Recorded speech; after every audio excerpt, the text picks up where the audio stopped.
All right, what's up, guys? This is episode 45 of the Master of One podcast. This is Deepak Aaron, and in this episode, I will be recapping U.S. Masters and a bunch of other stuff. Honestly, it's been a sec since the last podcast. Actually, been really busy, which is good. I think being busy is better than not being busy. So let me start by just getting right into the tournament that I played. Played the U.S. Masters 2023. Um, Overall, I would say I did pretty good. I'm gonna go round by round, but just kind of like an overall thing, I would say it's always nice to gain rating. That is the name of the game right now, and I ended up gaining some rating, about 10 points, putting me back at 2,300 for the most part. Um, really, I'm paying the sins of that last Italy tournament. Like, Europe was good overall, and then I dropped 20, I think about 20 points the last tournament in Italy. And if I hadn't done that, actually, it really came down to the last round. If I'm being honest, round eight, I played a GM. Just a tough game. The guy played pretty much perfect. And then I played down the last round, and I just came out flat. I would say very flat, and I definitely played that way. And at some point there was a draw. I was just I don't even know. I was like in this fog almost, and I ended up losing this game. And now I basically got all the rating back from that literally that game, not that tournament. So let me just go ahead and go round by round. So first round, one of the cool things, I played this guy is like maybe 2100 USCF, 800 FIDE. But it was my first real Sicilian. Like first time I really got to play the Sicilian over the board in a tournament, purposefully. Now he did play Rosalimo, so I didn't really get the true stuff that me and my coach my sensei were looking over for hours and hours. But we did get a line that I was familiar with. Funny story, actually, in this game, I played the Georgia State or the Atlanta Blitz Championship, okay? And I lost to this maybe 1700 or 1800. Like, we didn't know. He was unrated, but he clearly knew what he was doing. I lost to this guy, right? Um, and I got a really bad position out of the opening in a very similar type of Rosalimo type structure. So I went home that day and I actually looked up, okay, what do I do against this? I am not getting a bad position again. And because I did that, when I played this guy round one, I knew exactly what to do and what not to do.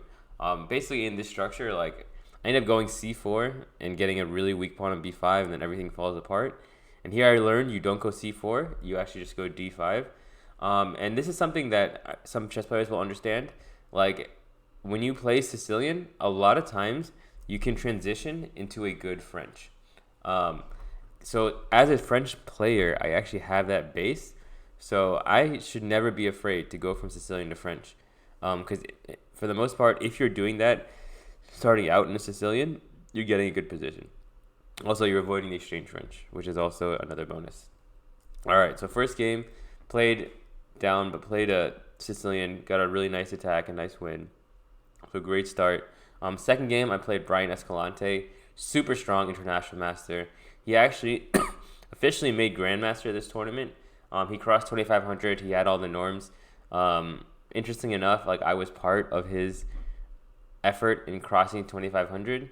That being said, we actually ended up drawing the game, so I actually took away rating from him, but I guess it wasn't enough for him not to get 2,500. Interestingly enough, this was a French. It was very interesting. Like it's always interesting playing the French against a French player, and as a French player, I'm playing against the French. It's like we really like kind of have an idea of what each other's going for and all this kind of stuff. I ended up getting like okay. So first off, like I really overthought the opening. And this is a theme that you're gonna see, or I'm gonna talk about in this tournament. Like, if you don't really know the position, or you're not very comfortable with it, you haven't played it a bunch. Like, don't try to do new stuff or anything crazy. So here, I mean, I had a lot of good transitions that I could have gone early in the opening, but I was really off with my timing. And maybe this is also being rusty, because I would say my timing was kind of off this tournament. Like, especially like I got in time pressure. No, I would say multiple times in some of these games. But yeah, I basically did too much in the opening, got a very ghetto position, and then I found a way to kind of like make it interesting, and I ended up actually drawing this game, like I said earlier, against now Grandmaster Brian Escalante. So solid start so far, 1.5 out of 2. So round 3, I play Andy Woodward. And now this game was kind of unfortunate.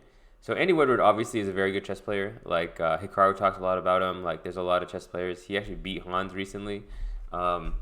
But he played Catalan. We played a position. I've been doing work on these type of positions, and I got like out of the opening a good position. Like I did what I was supposed to do, and then he actually blundered. He actually made like a mistake, and I didn't just get it like, okay, so it's a blunder. It felt like he should have been like dead lost. Like he knew it was a mistake. I knew it was a mistake. I have a really nice position, but just somehow, like miraculously, through the grace of God, one could say, like his position wasn't even like bad. Like not only was it not losing, it was like annoyingly okay for him, and like for me to get an advantage, like it felt like it should have been -3, but really it was only -0.3. To further iterate this point, a friend of my sensei was looking at the game, and he was like, "Oh man!" Like he actually went up to Richard and was like, "Yo, your guy's destroying Andy. Like he's gonna win for sure." So he saw it, and we all saw it, and we all thought like, "Okay, I'm just rolling here. Like this should be game over, right?" But it just isn't, and like it's not really frustration. It's just like he did a really good job of moving very fast and just keeping a lot of pressure. Like at some point, and it's just annoying because I have to find like the really accurate crazy moves, and he basically making moves that what else is he gonna do with this time, right? When he has like a worse position and I'm attacking him, he basically just has to defend. He has to move here. He has to move here. And this ended up happening to the point where like I actually ended up blundering a tactic, and like what really annoyed me with this position was like I went from winning to just lost. There was no middle. Like normally you're like, okay, at least I can draw this, or at least like I can avoid getting a worse position, or I can get a holdable position, something like that. But no, like with this, like it just went from winning to busted. And then of course I'm low on time too, so there's just literally nothing I can do. So that was this game. This was interesting because I mean it was the first loss, and always the first loss of the tournament. Like you're always a little bit depressed. You're like, man, I was gonna go undefeated and win all my games, and now I lost the game. So what do I do? But it was cool. Like me and my sensei, like we had like a reset moment. Like I think it was actually Thanksgiving, the day of this, the night of this game. So like we kind of just chilled, had a good time, just talked about life. Now I probably didn't get as much sleep as I wanted to get that day, but just having the nice little reset was, I think, really good for the second day, which you're going to see real soon. So I lost the Woodward in a tough game that I think definitely at least should not have been a loss. And then I played this guy, Eric Liu, round 4. Now this guy was, I mean, this is one of the most beautiful games I've ever played in my life. It was basically a massacre. I played this new opening novelty that we talked about. Got just an absolutely stunning position, sacrificed a pawn, and then found just the most accurate knockout to finish off this game. So this is exactly what the doctor ordered. I literally finished this game in like 2 hours, went back, took a nap, showered. So after a crushing loss, you couldn't ask for more after or going into the next round 4. So definitely rebounded this game. Felt really good. Definitely got some confidence back in me. And then next game, I play International Master Jakub Fus. Okay, and let me add something about the Escalante game. So I've actually been going around telling people that Brian Escalante is my arch nemesis. Obviously, I don't love the guy, but I like the guy. Like nothing against him. It's just like he's beaten me twice in games that I really needed to win. So I was 0-2 against him, and I needed revenge. Like I'm not like revenge, like I'm gonna beat this guy, but revenge, like I can't lose to this guy. Like I need to score this time. Like this is bad, and I think I lost every single time with white too, to make things even more painful and difficult. So basically, I avenged myself against Escalante by not losing. Now Fus is another one. Now Fus has only beat me once, but he beat me with black, and I just played a terrible game. Like the worst part about this game is I thought I was playing amazing. I thought I was just putting this guy in a poster, about to checkmate him, play beautifully, and then I ended up getting checkmated. So this is another kind of revenge game, like get right spot, where I was like, all right, I need to avenge my last game against this guy too. Now this, I hit him with the new stuff. Like he played this double Fiend Shadow in the opening, and with the Sensei prep, I actually got a really nice position. Now I think I got a little bit too excited somewhere along the road, where like I could have timed it just a little bit better. But that being said, like I got a good position. I got exactly what I wanted, and at some point, okay, like I have slightly better position. It gets equal. It gets messy. And then this is something I learned from this game that I thought was really useful. Like I can outplay good players in equal or better or slightly worse positions. And this is a great example of this. Like here, I did get in some kind of time pressure, but I was defending like a G. Like defended, and then all of a sudden, like I'm winning. Like I actually did a really good job playing this game. Got to the point where like it's completely winning. But because I've been defending so long, I was like, all right, let me just take a small break and like just simplify into this end game.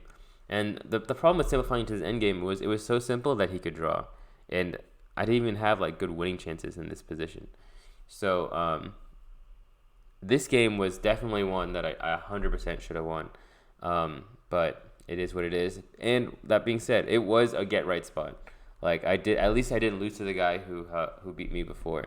So this is a really, really big theme of this tournament that you're going to see. Just like I played a lot of people that I have historically done very bad against, but I did well enough where I didn't lose this time. So definitely progress is happening, which is always a good thing to see. All right, so after Fus, I ended up playing, I think, Darcy Lima. So Darcy Lima is a grandmaster. I think he's Brazilian. I mean, last name Lima. Where else could he be from? And this one, I ended up playing a new variation in the Taimanov. I think it's Taimanov. And I got the position at the opening. I'm not gonna say like a great position, but the position we were looking for. And it's just one of those things where it's like it's a new position. I need to play it more to be comfortable, and I could definitely see that because like I was doing everything right. I had a really good grip on the position, but because I haven't played this position so many times, there was just an idea that I missed. And it ended up helping him get, like, I'm not going to say winning position, but a very sharp tactical position that definitely favored him. Now, this guy, so Carter's telling me before the round, basically plays exactly like Alonso Zapata, like a GM from Atlanta who's very strong, even for his age, like very, very good chess player. Basically, they're one of the few guys, basically South American, love to attack. They're going to play some system, Sicilian. They're going to try to checkmate you. And this guy did that to a T. And at some point, I think I have like just a ghetto, not good position. But I just put pressure. And I guess this is the difference between older players and younger players. Like at some point, like he didn't get super low on time, but he kind of just blundered with all the pressure. And then I found a way to kind of go ahead and win the game. So always good beating a GM. I think it did put me in a norm pace for international norm. But yeah, GM norm was kind of out of the picture after round 5. Not that I was doing bad, it's just that I wasn't doing good enough. Like GM norm, you don't really play around. You gotta really be on top of things. But yeah, so I beat a GM this round, and then I think next round is when I play Nico Chasin. So Nico Chasin is a character, definitely a polarizing character in the chess world, from what I've heard. From what I've seen, I guess nothing really crazy. I will say during the game, there were some annoying things that I think is just kids do. Actually, let me talk about this. So I'm sitting next to Liam Putnam, another kid. I mean, once again, I have nothing against the kid. He's a fine kid. But every like 5 minutes or something, Nico would look over at him, and then Putnam would just start bursting out laughing. Like, not like kind of laughing, like annoying laughing. And like... Okay, so in our game, like I played this opening, something I prepared for him, and then I tried to just be too ambitious, something that I shouldn't have done, and I'm getting just a bad position that I have to hold. Now, I thought I was doing a really good job holding, just getting complications and putting pressure on him, and I think I was pretty close to drawing this game at multiple points. But when you're sitting there and you're trying to hold a worse position, and some 8-year-old kid starts bursting out laughing every 5 seconds, like it really starts to get on your nerves. Like first time okay, second time okay, third time okay. By the sixth or seventh time, like I really was close to being like, hey buddy, you do this one more time, I'm gonna take away your ability to laugh. Like it was getting that annoying is what I'm trying to say. So like, okay, like I know I understand you're the kid and like everything that happens is fun and interesting, but come on, like don't like I'm sitting here struggling, my man, and you're here like just bursting out laughing like there's not a care in the world. And I mean, I guess like karma got him. Like he had this drawn end game against this grandmaster, and the grandmaster just ended up taking his soul, and he ended up winning that game. So I mean, the petty part of me wanted to really burst out laughing when the second he realized that he wasn't holding this end game. But okay, I mean, I'm the older guy, so can't fight those battles like that, I guess, unfortunately. But I really want to thank that grandmaster for taking care of business because it was very well deserved. But anyway, so okay, I'm playing Chasen. I end up losing. Another thing with this guy, like once I'm like just lost, he's having the time of his life, of course. He's like running to get the score sheet. He's like adjusting and blah, blah, blah. I'm just like, man, this is why adults don't like chess, because you got to deal with kids. But it is what it is. Next time I will be ready. That being said, like both my losses were pretty much in the Bogo Indian. So I have really, really been looking at the Bogo Indian recently. Like that clearly is a place that I need to put some work in. I actually got a book from a friend of mine, Steve Wang. Honestly, excellent book. It really helped me with the lines that I've had problems with. But then I'll say this too about reading a book. You don't have to take 100% of what they say. You can take what you like, and you can keep what you like. So there's one line that I need help on, and he has some great stuff on it. There's another line where he has some stuff on it, very Josh in my opinion, and I already had some good stuff on it, so I'll keep that stuff, and we just accumulate and we make the best repertoire, in my opinion, is the one that you like and the one that you're ready to play. So you don't have to copy paste everything that you see. You need to combine and make a combination of what you're trying to play. So that is my round 7 game. And then basically round 8, I ended up playing my roommate and good friend Gunnar Anderson. Now this is funny because Gunnar is another one of my arch nemesises. I've played him twice, lost both games. One of them was a draw, and I was just being stupid. But I am 0-2 against him. Training matches, I would say it's pretty close. What we actually do train a lot together, and it's always annoying playing your training partner because like they kind of know everything about you. They know everything that you play. So it's like, what do I do? What do I surprise him with? What am I trying to do here? Because he's gonna know. Ironically, I did surprise him out of the opening. I actually ended up getting a very nice position. But at some point, I kind of lost the thread, and I helped him get a position that I'm sure he is very much more comfortable with. So that game ended up getting really crazy, and before the game, we were actually talking to each other. We were like, should we play this or should we just draw this game? And I think this is a conversation that a lot of friends or training partners have with each other.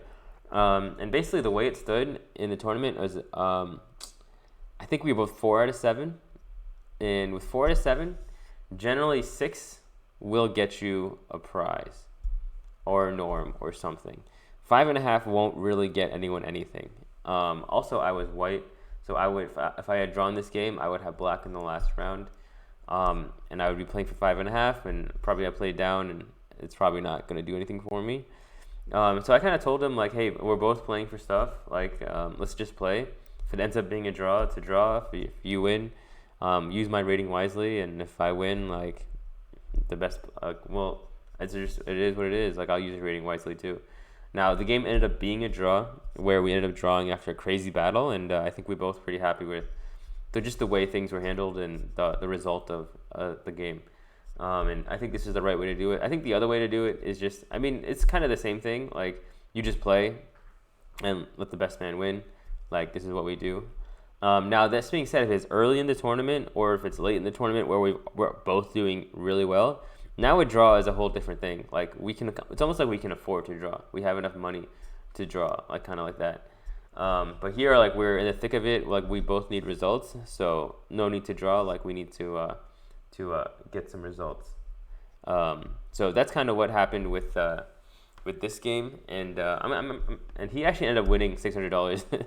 So I guess my draw did help him. So pretty happy with the way it went, and with 4.5 out of 8, I figured I would play down the last round with black. And I decided not to play the last round. I've just been in this situation before where, like, if I lose and I play down, I lost. I go from plus 10 rating points to minus rating, depressing car ride back. If I win, I gain 3-4 more points. I think ironically, I think I actually would have played up this game if I had played the tournament. But not playing the last round because I wasn't playing for anything. I ended up just a nice trip, like a nice 10 points. Like, if I'm gonna have a good tournament, like, I'll be gaining rating somewhere in the middle and just keep playing up. Like, if I knew I was gonna play up, I was playing for norm or playing for money, then I would play. And honestly, looking back, I think this was the nice, easy decision. Like, no need to sweat it. Like, and it's funny, like, all my friends who ended up playing the last round, they all end up, like, losing or having tough games.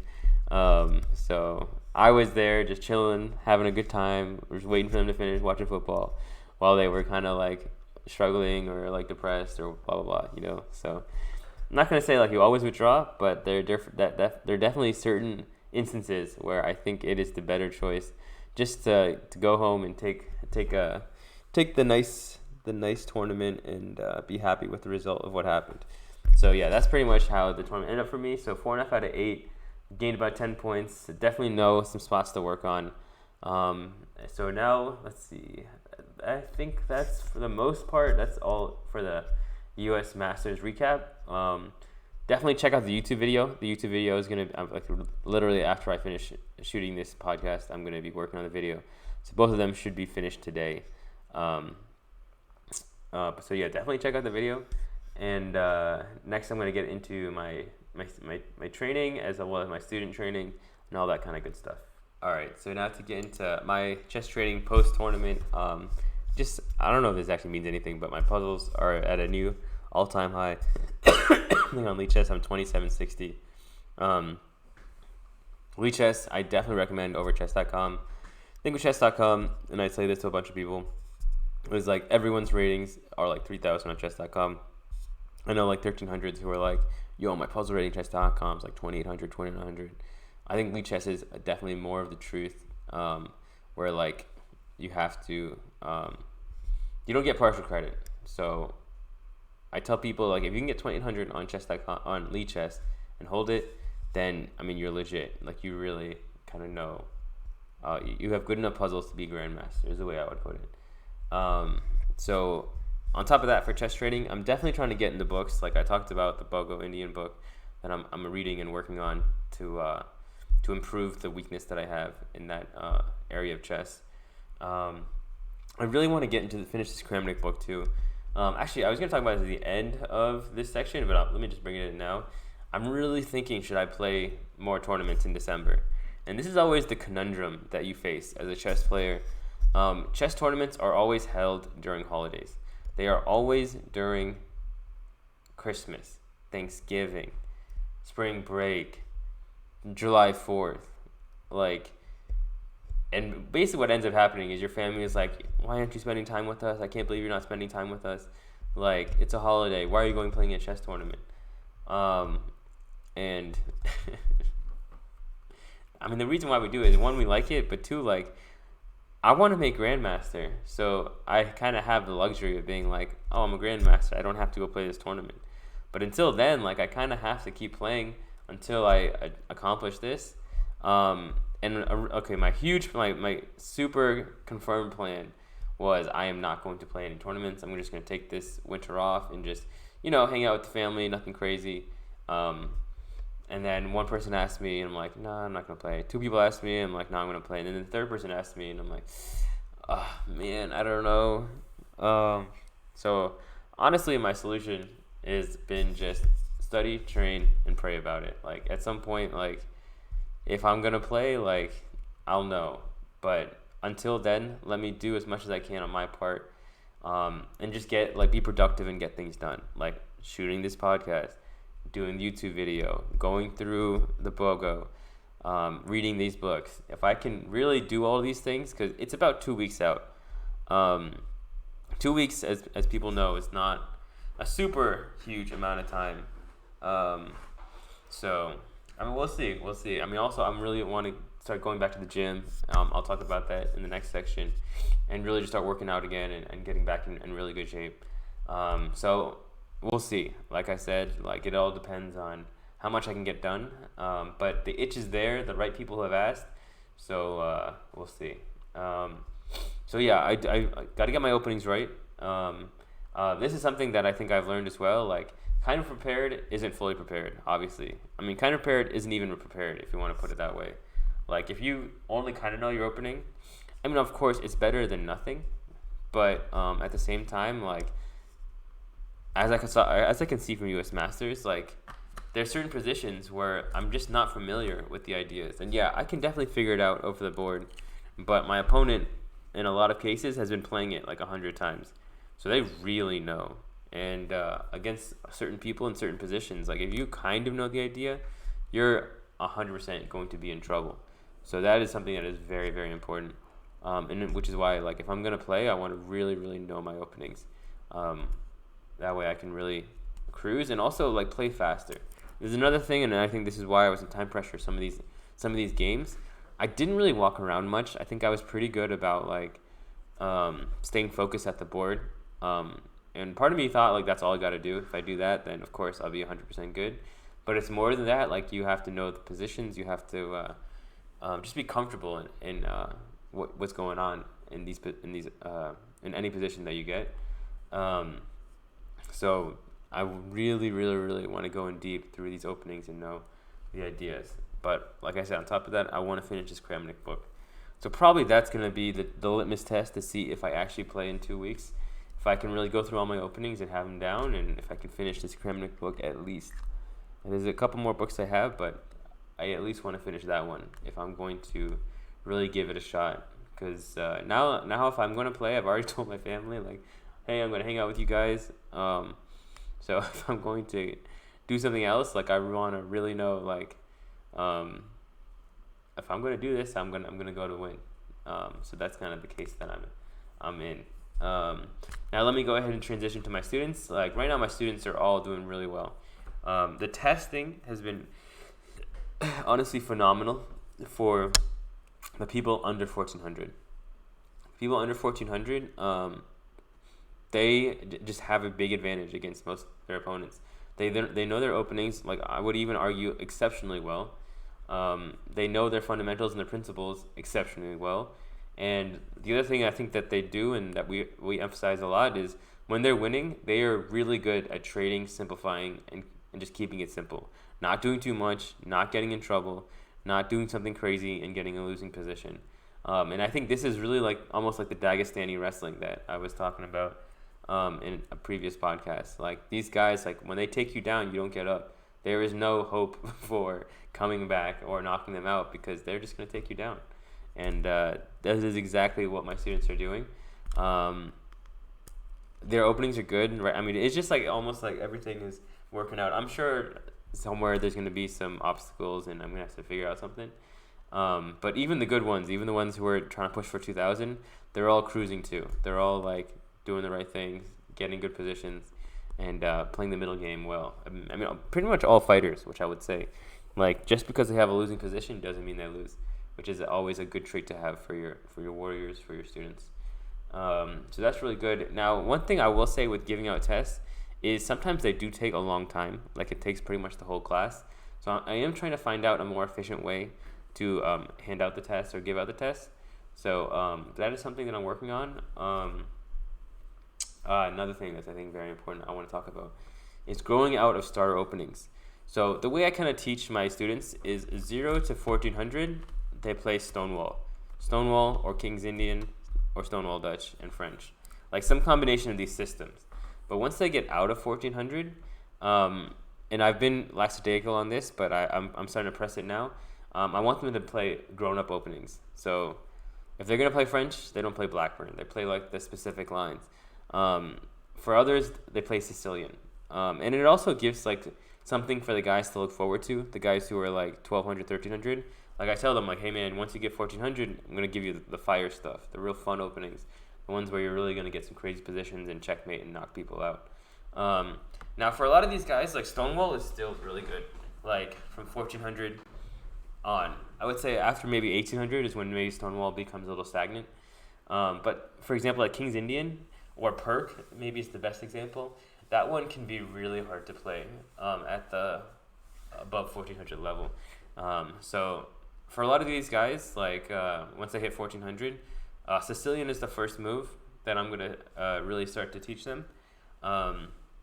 Then probably Nimzo Bogo, and then mainline E4, the big stuff.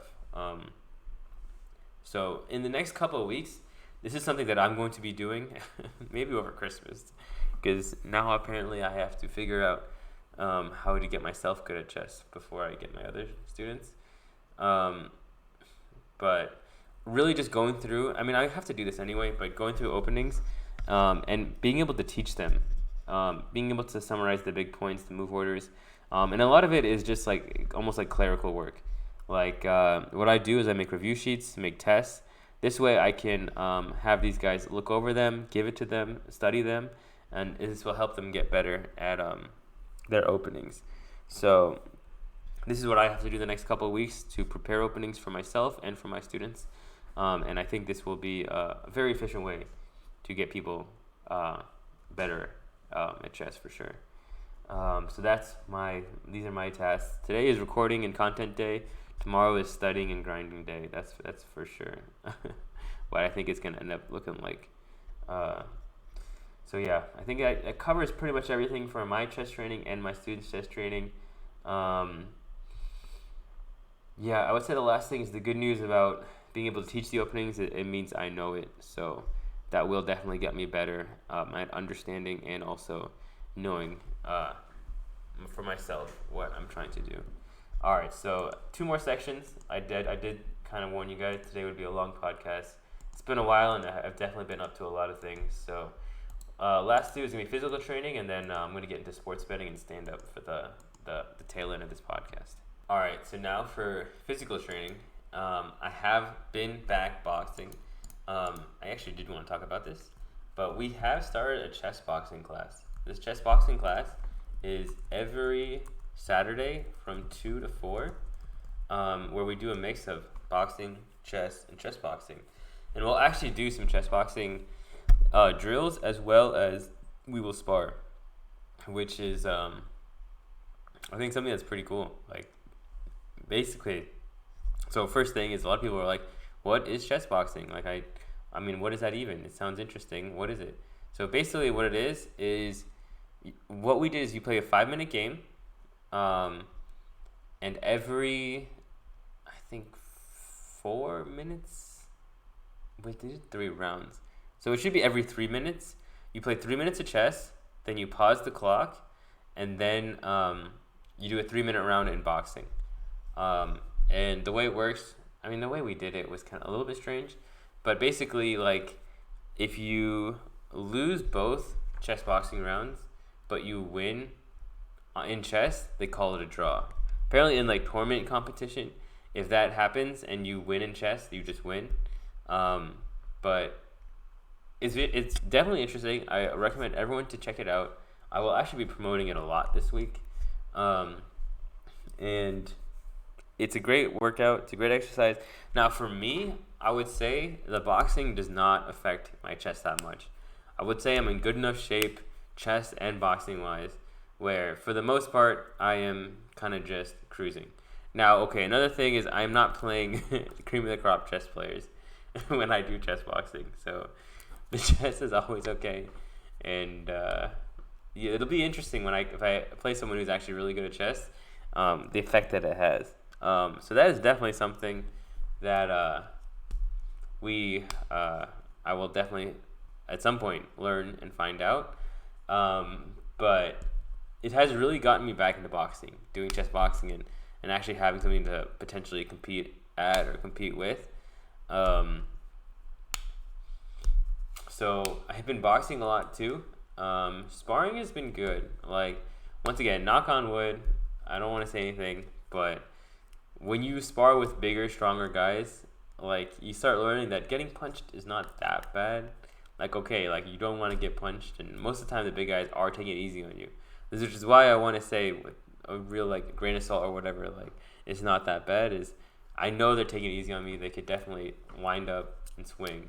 And it's not like I have enough of a speed advantage yet, or like I guess a wisdom advantage, where like I can use my smaller size to make them miss. I wouldn't say I'm quite there yet, but yeah, it's just something that you learn. And it's also something that's important. I think everyone should know, like, what happens when you get punched in the face, because you sometimes you meet people and you can instantly just say, like, man, this guy has never been punched before in their life. Like, certain chess players, like, I would say, like, Nico Chasen is a great example of someone who's never been punched before. Like, once you've been punched, you have a more, I guess, grounded idea of how life works and what happens and respect and everything. Like, most kids, like, have not, I mean, I'm not saying they should be punched, but they should have some kind of physical limit that they have to reach and understand, like, this is what hard work is, this is what, like, pain is, and, like, we work hard so we don't have to do this. We're respectful. Like, I'll tell you this, like, most people who train martial arts, who've been in a fight, do not want to fight people. Most people looking for a fight haven't been in a real fight. They've been bullies, but they haven't been in a fight with someone who can actually, like, do something to them. They've only fought people who they can kind of beat up, no problem, is what I would say. So now, I mean, let me get off my my preacher stand. So to improve at boxing, one thing that I've been doing, or at least, like, one thing my teacher, my coach, my sensei taught me, is really, like, getting inside and fighting. So with my shorter stature and my shorter arms, like, when I'm actually, like, super close to my opponent, that is when I actually have a slight advantage. That's when I won't get hit as much, and my shorter T-Rex arms actually could be used as a weapon. So I have to really work on getting inside and kind of just blitzing and barraging once I'm in there. So kind of what I do is, like, I stand, and then I kind of it's almost like a takedown. I push forward, I hold this guy against the ropes, and then I kind of just tee off. Boom, boom, boom, high, low, high, low, high, low. And high, low, for anyone who doesn't know, is you hit him to the body, then you hit him to the head. You hit him to the head, then you hit him to the body. You hit him to the head, the hands come up, and then you hit him to the body, hands go low. Hit him to the head, hands come back up. So all this kind of good stuff. So this is what I've kind of been doing. It's definitely been working, and it makes sense. And almost some homework that he gave me to do was watch Joe Frazier. I think his name is Smoking Joe Frazier or something like that. But, like, one of the greatest heavyweight boxers of all time, had a super, super unique style. And this is the guy that I'm going to be watching. Apparently he was a smaller heavyweight too. Wasn't super physically gifted, but he was really good at staying on his opponent like glue and kind of pressing against him. I asked him, can I study Mike Tyson? And he was like, I mean, you can try. But Mike Tyson is a very special human being. So yeah, I will start with Joe Frazier, and then I will try to get on to Mike Tyson. And one thing that he kind of told me before I go to the next thing is there's something called a gazelle hook. It's basically like you leap in with the left hook, and it's the way to close distance. So that's something that I'm going to be trying to do, because as the smaller fighter, like, I have to close distance. That way I am, like, if I just stay away from my opponent, if they have longer arms, they can just stay away and keep hitting me, and I can't really reach them. So I got to close distance, get close, and that's how I can start reaching and hitting them. Now, the saddest part about boxing is, like, okay, I can get really good movement and stuff, but, like, for most fighters, most people I fight, they can hit me when I can't hit them, and anytime I can hit them, they can hit me. But if there's certain times where they can hit me, but I can't hit them, just because I'm kind of shorter and I have a smaller reach. Now, of course, I could be fast and move and dodge and bob and weave and all this kind of good stuff. But I am limited in my physical abilities, unfortunately. So that is why I have to get inside and do all this kind of crazy stuff. But I think this is the good thing about sparring heavier, stronger people, It's like you don't like since I have to go inside and I have to be able to take punches. Once you learn that getting punched isn't that bad, like you're like, all right, well, I guess I'll just go in and do my thing. Like it is what it is. Is what I got to do. Is what I'll do. And I think that was a very important lesson that I mean, even in life, that you want to learn. Like, don't be afraid of something that's actually not scary. The only thing you have to fear is fear itself. Now, of course, like getting punched sucks, but you you keep your body in the right place. You're ready for it. Like you can take some heavy punches. That is something that is always good to know and a very important, like I said, learning lesson in life that I think some people need to definitely learn. All right, so just to close out the physical training section, definitely feeling heavy. And I'm going to tie this in with eating. So one of the tough parts about being Indian is I have an Indian family, and I have an Indian mother who makes really good food. So she actually came to visit about a week ago, and she made me just so much food. And I mean, I've been eating like a king, like every day. Like I still have so much food left, and I'm having like restaurant style quality food every single day. But problem is, for the most part, I'm eating I'm eating this with rice and chapatis and all this other stuff. And when I go to the gym, when I'm holding those squats, I can feel it in my belly. I can feel my belly being like, man, we used to have abdominal muscles here. Now we're just kind of chilling. We just got a nice little pouch. Now, definitely doing all this cardio and working out and stuff, like, it's definitely getting better. But I can definitely feel it. So I think a lesson that I've kind of learned from this is I cannot be eating rice twice a day. Eating rice twice a day there's more. It doesn't keep the doctor away. It gets him real close. He's gonna see you. You're gonna need to see him for multiple things probably. So definitely need to fix the diet a bit.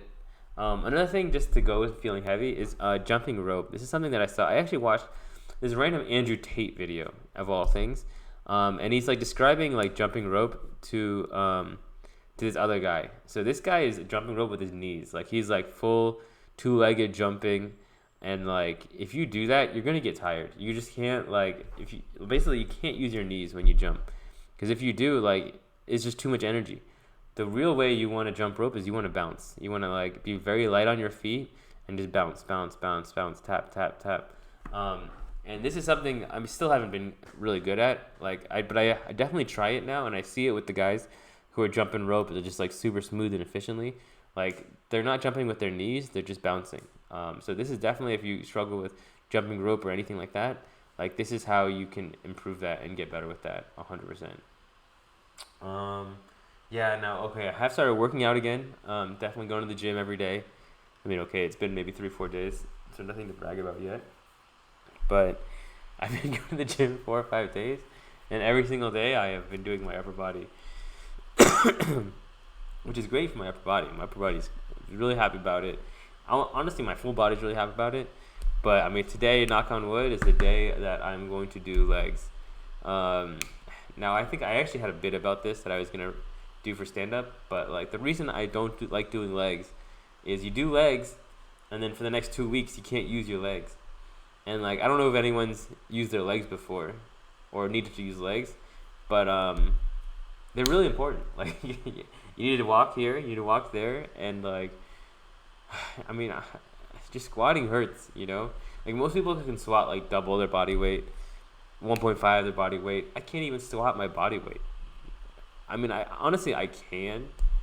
I mean, I can do it a couple times, but 3 sets of 8, it's just gonna hurt, is all I'm trying to say. And I already know like where this is gonna go. I've done this before. This is the problem with working out. Like when you've worked out before, you know what's gonna happen. It's like almost like talking to your ex-girlfriend. If she wants to hang out, you know what's happening next. Like, you've been here before. She called you over. I know where this goes. I'm about to work on my legs. I know where this goes. Now, do I do it? I guess. I mean, I don't know what choice. It's not like what choice do I have, but things you do for love. Am I right? This is a very good practice for my bit. I think this all stuff I can work in for sure. Rook takes c6, a7, GG. Come on. Oh no, knight c7. All right. Anyway, so yeah, going back to the gym, eating carbs, all these kind of things. So yeah, hopefully by Spice Cup. Spice Cup is December 17th. If I can get 2 strong weeks of doing everything I'm supposed to do, like I really think that I would be ready. So now it's really up to me. All right. So last section I'm going to talk about sports betting and stand up. I already talked a little bit about stand up, but I'll finish it off. So yeah, like I said, a lot of stuff, but a lot of good stuff. All right, so last section of the podcast, kind of a new one, but the one that I've really got into recently is sports betting and stand-up. So, D5.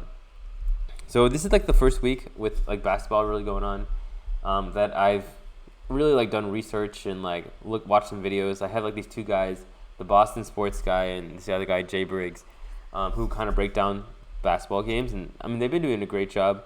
I would say for the most part, like I agree with most of them. It's not like they're really opening my mind or anything, but they do confirm or like they go through some spots that I wasn't super sure about.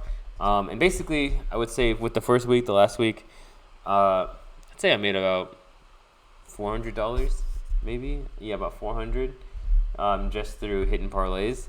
Now, what I learned with the parlays is the range that I hit the majority of the time. Like if I'm going to hit anything, first of all, majority is a strong word. But what I do is I'll do $5 parlays. And okay, for anyone who doesn't know what a parlay is basically I can bet on one game. And let's say I win, I get a certain amount of money. But I can also bet that this game, and this game all happen, and I get all of those correct. Like let's say 5 teams play, I bet on 5 teams, and they all win. Only if they all win do I get the payout. But the payout instead of $5 for $5 is $5 for like $200, $300, $500, something like that, right? So what I would do before, when I was a young guy, like 3 weeks ago, is I would bet like 12 teams to win, and if I win, my $5 becomes $1,000. That's what I would originally do.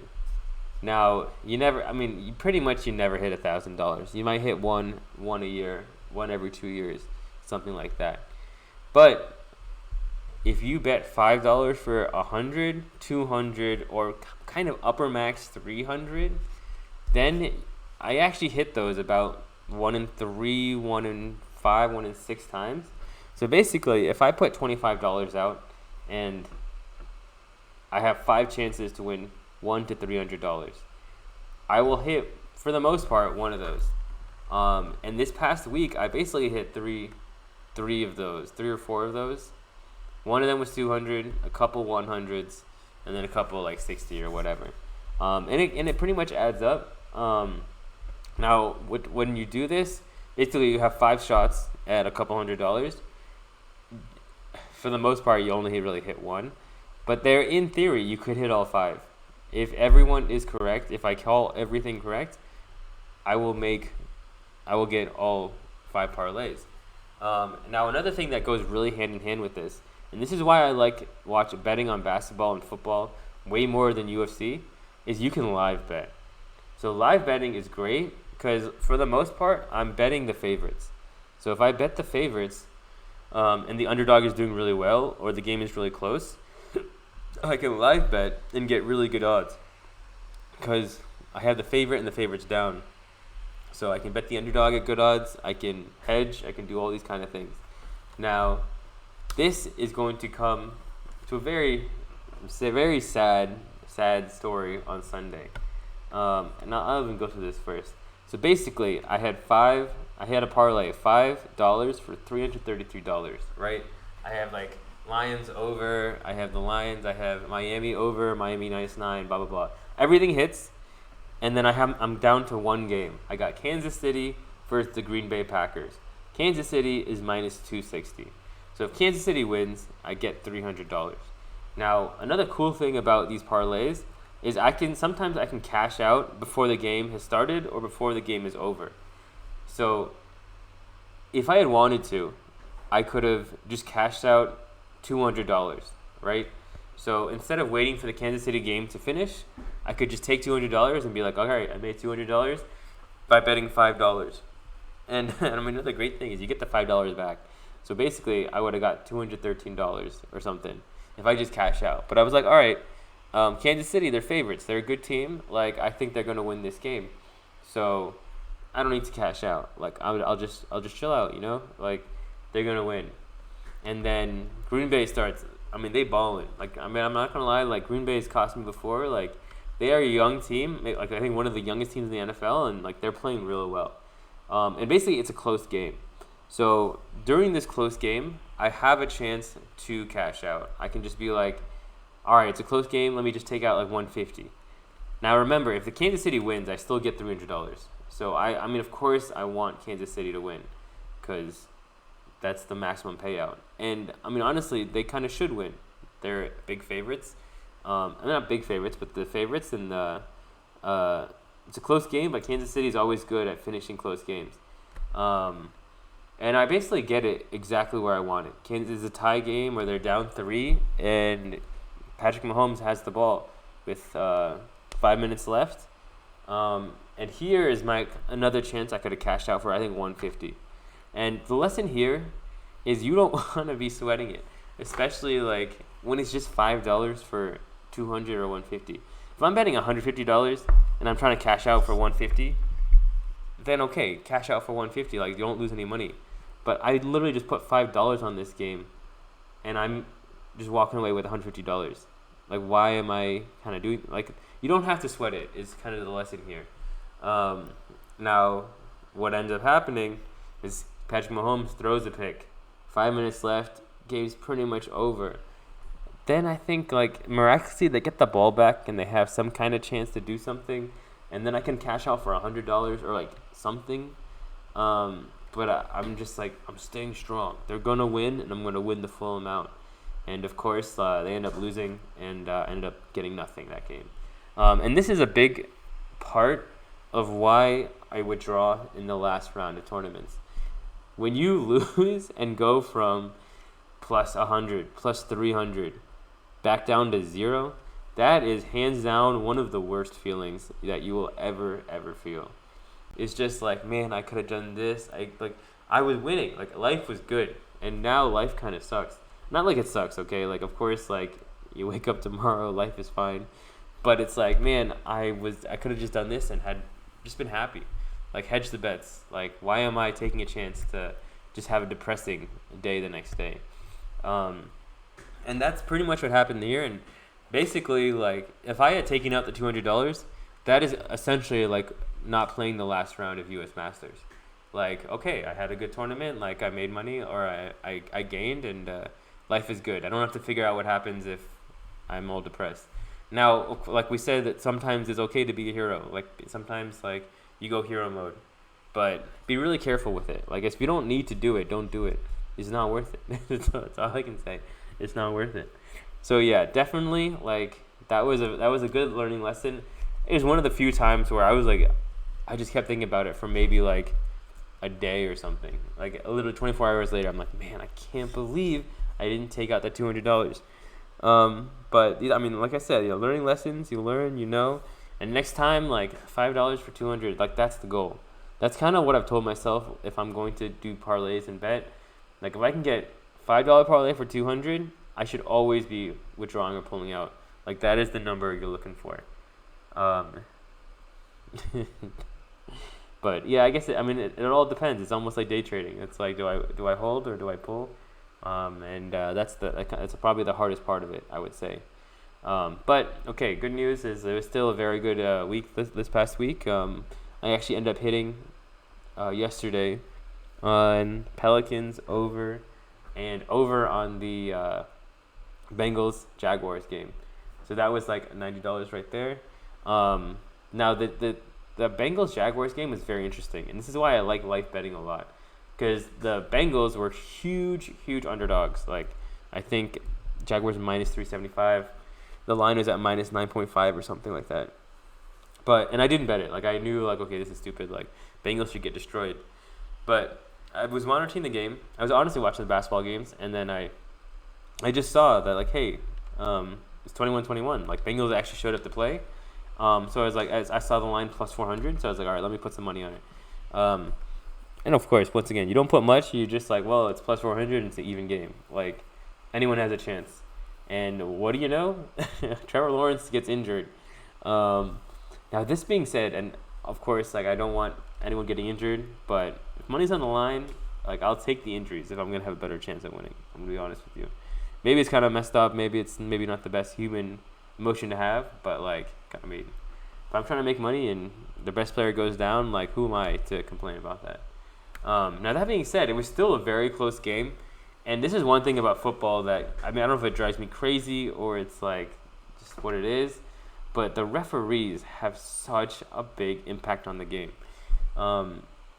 Basically, there was a call, and it's crazy. Like, I actually saw the call coming, but like the backup for the Jaguars, 3rd and 10 or something, throws the ball. It's overtime, so if they score a touchdown, they win. Throws it to Calvin Ridley. He scrambles, throws it to Calvin Ridley. Calvin catches it on the 2-yard line. And if they had completed the pass, game over pretty much. They're scoring from the 2-yard line. They're just going to find a way in. But what happens is, as the quarterback's rushing out, you can see one of the O-line stop the other guy from catching the quarterback, and the guy does a great job of selling it. Like, he definitely falls over. He's like, oh my God, I was going to catch this guy. And they get a holding call, pull it back, punt the ball. Bengals drive down, get a field goal, and boom, plus 400 hits. So definitely, like, this is a very fun thing to do. Like, and basically, it starts with $60. That's pretty much it. Starts with 60, and it's kind of run up to like 500-600. So once again, we're not betting crazy money, but we're kind of monitoring it. We're trying to build a bankroll, and I mean, it's nice having extra money, and it's also nice watching sports and actually like profiting off of it, as opposed to just watching it and doing nothing, you know. So that's always good. Another team that I want to talk about that I love is the Clippers. The Clippers either make or break me every day that they play. And if you're wondering why, I wonder why do I always bet on the Clippers? It's because of the last game of the night for the most part. They're in LA. They start the games late, so I'm always kind of watching the Clippers game. And if they win, and I'm honestly, like, I'm not like loyal to the Clippers. I'm on both sides. If they win, I can make money. If they lose, I can make money. I bet both sides, and I've called them both right. Interesting about the thing about the Clippers is they are definitely somewhat underachievers, but they can take care of business. There are certain nights, like when they're playing a team and they're coming off a back-to-back, Clippers are strong. And I'll say this about basketball that I've learned this week. It's not as much about betting the team. It's more about betting the spots and the circumstances that I think are more important. So, like, who's coming off a back-to-back? Who has the injuries? Who's riding hot? Who's riding cold? Stuff like, okay, here's another team. If Detroit Pistons lose games, I make money. The Detroit Pistons have not won a game in the month of November. They've yet to win a game in the month of December, and I am all for it. Another thing about Detroit is they're playing the Memphis Grizzlies tomorrow. So that's a real. I mean, they're actually even money. Maybe I'll bet just for the Pistons, I'll bet them. Give them a shot at winning. Let me talk about another bad beat I had. And this is, man, basically this day, like, I called every single game right except for one. If I had known, so basically the Dallas Mavericks are very dependent on Luka Doncic. Of course, Kyrie Irving is okay, he's good, but they need Luka because Luka makes the whole team better. He gets rebounds, he gets assists, he moves the ball around. The whole team will play better. So they're playing the Grizzlies. The Grizzlies are buns right now. They don't have John Morant. It's going to be really interesting. Once Ja comes back, I don't know how much the lines are going to be adjusted for it, but I think there's going to be an interesting period where you can definitely bet the Grizz and probably get very good value. But yeah, it 100% depends on when Ja comes back. But basically, the Mavericks are playing the Grizzlies, and they're one of my locks of the night. I'm like very big on the Mavericks winning this game. Like, I'm like, there's no way the Mavericks don't win. And then, lo and behold, Luka Doncic has a kid. He has the birth of his daughter is Friday, December 1st. Wow, no way. That's crazy. That's my sister's birthday. Also, shout out to my sister. She turned 21, 22. She's 2001, so she turned 22. on Friday. But basically, he has the birth of his daughter, and he doesn't play. And the Mavericks, without Luka, are a B squad at best. So they got the brakes beaten off them. That would have been another great day of betting. And the crazy part is, if I had known that Luka was not going to play, I definitely would have taken the Mavericks or taken the Grizzlies at like plus 9.5. Like, the crazy part is the line doesn't change. Sometimes like they don't know if the people are playing, and they don't change the line. And this is another one where it's like it would have been great to live bet. I mean, I could have live bet. I 100% should have live bet this, because basically like if the Mavericks win, I'm making a bunch of money. So I should. But now that I know that Luka's not playing, I should just put like $100 on the Grizzlies. That way, either the Grizzlies win, I win $100, or the Mavericks win, and I still get 100 or how much ever I had on the parlays with the Mavericks that day. So definitely the lesson for this week in terms of sports betting is hedging and understanding like when to pull out, when to make the smart decision, when to fight another day. But for the most part, definitely a lot of good picks this past week. So that was all good. I did talk about this a little bit before, but UFC is just super, super hard. Every single underdog except one, or basically every huge favorite lost except for one of them. And this guy, like, he should have lost. Like, I mean, honestly, it was fight of the night. It was a great fight. Like the guy said he didn't even remember like 5 minutes of the fight. He was dead to rights. That being said, it's so hard to live bet because things can happen so fast. In a basketball game, you can't go from down 20 to up 20 in one shot. Like in fighting, one punch, one blurry, one takedown, and the fight completely shifts. And then the line, like, it'll swap and then it'll disappear. Whereas basketball, the line's just always going to be there. You have a long time. It's all gradual. You have a lot of time. So this is why I'm a lot bigger on betting basketball. Or I mean, even football is okay, but football is kind of funky. Just because the scoring is so strange, like 7 3-points instead of 2 3 or 1. Like basketball, 100% I think is the easiest and the best to bet in my opinion. But yeah, and then another thing with UFC is like 2 of the guys I bet on, they are good at jiu-jitsu. They had locked in submissions, so they're basically about to win. Like if something crazy doesn't happen in the next 30 seconds, they're just winning this. Both of them, I had these guys like inside the distance and parlayed up, and then their opponent just picks them up and slams them on their head. Like, like first of all, when you train jiu-jitsu, you're not even allowed to do that. Like that's dangerous. And second of all, like that never happens. I think once way back, Rampage Jackson was locked in a triangle, and he picked this guy all the way up and slammed him on his head and knocked him out.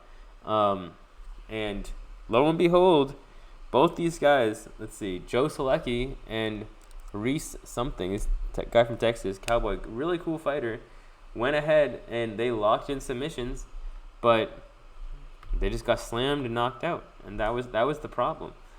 So basketball, you don't have that. You don't have you're about to win and then you lose. Like that could never happen. Like even football. I mean, yeah, you can see miracles, but you have a time frame. Just like something's got to happen. Actually, even football, like you can score a touchdown in literally one play, right? That's 7 points. In basketball, only Tracy McGrady really scored 12 points in like 12 seconds or something, and that never happens. And then that once again, that's only at the end of the game.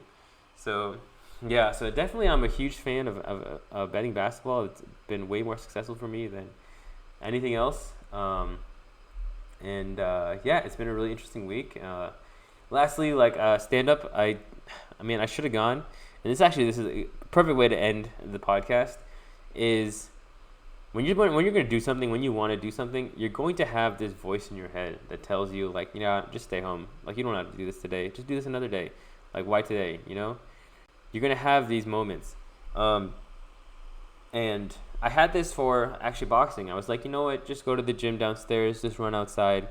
And what I told myself when that happened was like the fact that I have this small voice telling me not to do this. I need to go. I need to learn how to live without this doubt in my mind. You know, that part of yourself that is like, nah, just do it tomorrow. Just you could talk to her later. You could do this. Text them later. Like, you don't have to do this now. Like, just take it easy. Like I think every human being, more than needs to get punched in the face, needs to know how to tell that voice to shut up politely, respectively, or whatever. So stand up, like, okay, like, I had finished writing. I was editing about an hour and a half before, and I started to practice just a little bit. Then I got hungry. Then I was like, well, I just went to the gym. Well, these basketball games are on, so let me practice, and then I'll go up next week or later this week. So definitely for stand up, I'm gonna try to practice every day, whether there's an open mic or not, just so I'm ready to go.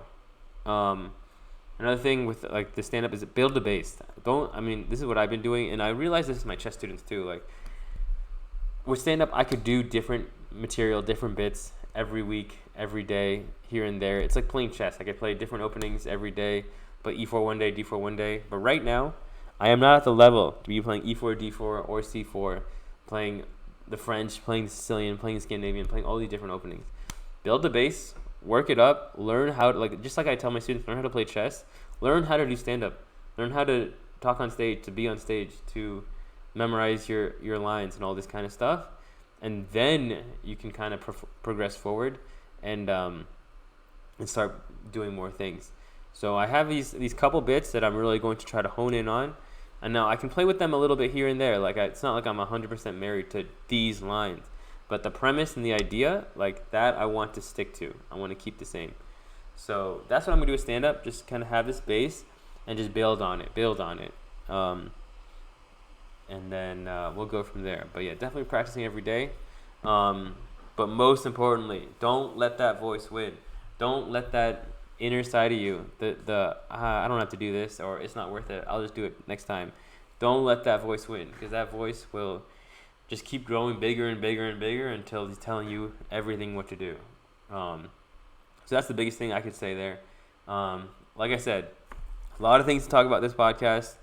I mean, y'all find out. Like if I play Spice Cup, then that means I had a really, really productive 2 weeks. So y'all keep working, keep grinding, get to work, and I'll see y'all later. Hope you guys were entertained. Peace.